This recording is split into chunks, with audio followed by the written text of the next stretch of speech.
ituturo sa inyo kung paano mag-markot ng mulberries. So tara, samahan niyo ako. Napakasimple lang ito. Let's go! Ang mga materials na kailanganin ay plastic.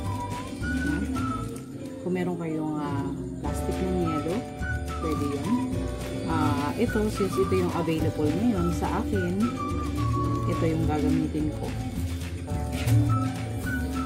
Then, magugupit tayo ng mga tali.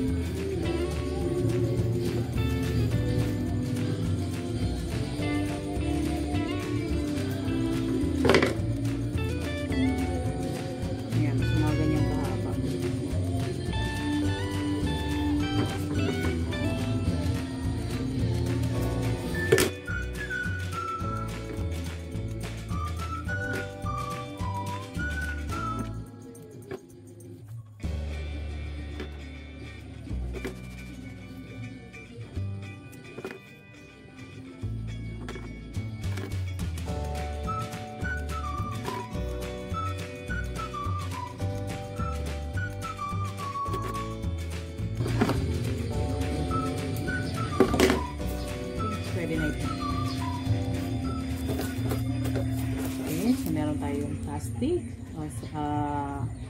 Ang tawag dito, ziplock ang gagamitin ko ngayon. Tali at saka yung knife na pang markot. Okay, so ito namang knife na ito, na-sanitize ko na to kanina. Kailangan i-sanitize to, pwedeng alcohol or iinitin sa lighter, ganun, initin para mamatay yung bacteria or fungi na maaaring ikabulok ng ating kahoy na imamarkot. Okay, so next na gagawin ay kukuha tayo ng, lalagyan natin ito ng lupa, yung buhaghag na klase ng lupa.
So, tapos ko nang malagyan ng lupa ang mga plastic.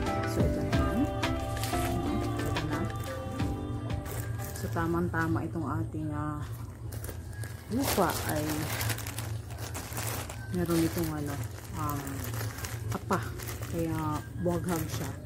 May kasama na rin lupa mismo.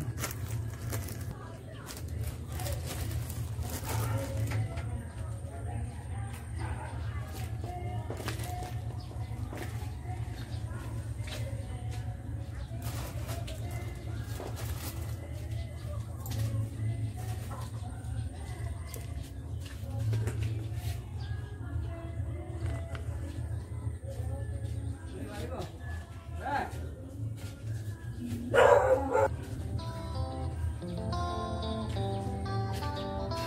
lalagyan natin ito ng tubig.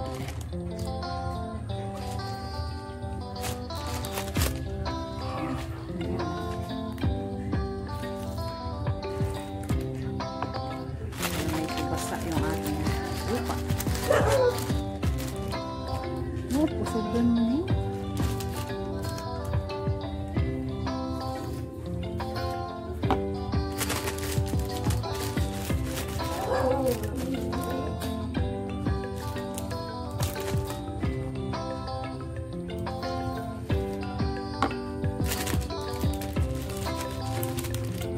Pusogan mo.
So, ayan na. So, nabuksan na.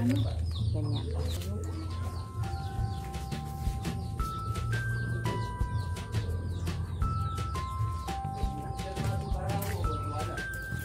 So, ito yung ino-marker natin.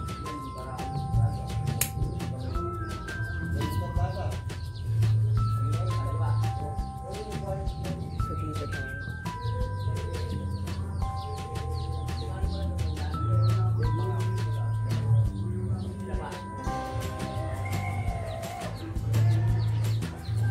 Oh, 1 inch lang.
ito. 1 inch. Then, itong part na to na na-expose ay kiss-kissin natin yan. Ang tendency kasi kapag hindi natin yan kinis-kiss ay baka tumubo ulit ang ating balat ng mulberry at hindi ugat ang tumubo. Para mag-concentrate siya sa pag-produce ng roots kesa mag-reproduce ng bark.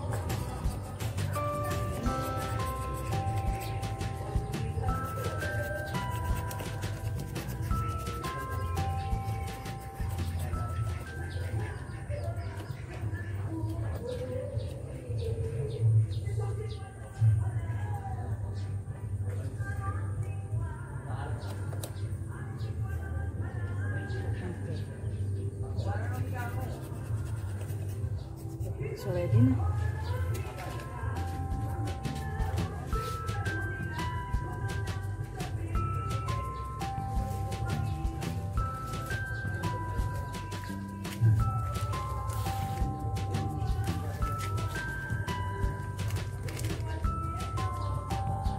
Make sure na yung sanga at yung binaratan na part ay maipasok dito, no? Para ma-expose siya sa lupa.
Natin.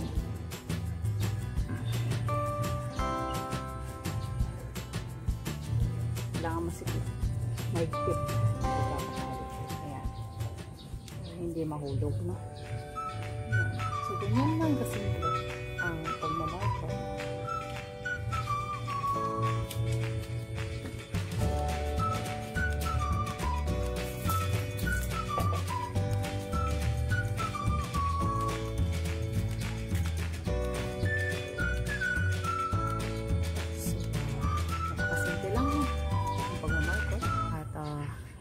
Ito ay ang kagandahan ng Minarcot ay agad-agad na makukuha na ito. After ilang days lang, pag na-transplant na ito sa lupa, ay mamubuha na agad ito. Okay, so that's it for now. Sana ay nasundan nyo ang ating pamamaraan, simpleng pamamaraan ng pagmamarkot.